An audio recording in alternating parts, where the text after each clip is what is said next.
Dans 5 ans, il n'y a plus de saison et on est tous des cyborgs. Mais d'ici là, on aura toujours à débugger des applications écrites avec des pieds sales, probablement de vibe coders.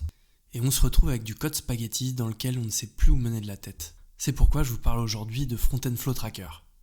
C'est une extension VS Code qui, comme son nom l'indique, va vous aider à traquer le flow d'exécution des fonctions de votre application. Vous pouvez la retrouver directement sur la marketplace de VS Code. Je vous laisse l'installer.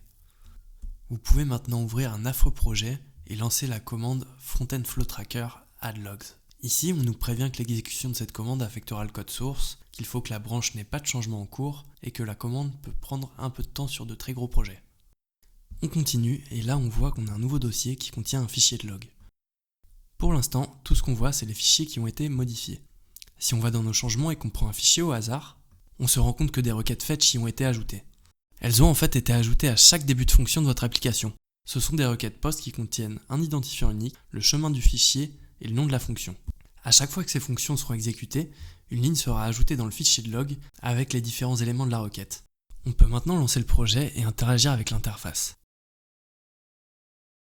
On voit directement quels composants et quelles fonctions sont impliqués. Dans le cas présent, le composant NewTask. Il ne nous reste maintenant plus qu'à copier l'identifiant dans la barre de recherche pour y accéder.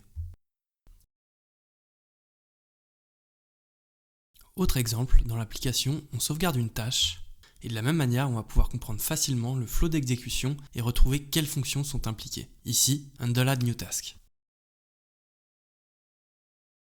Également, ça peut être intéressant d'enlever temporairement strict mode afin de ne pas avoir de duplicat de log.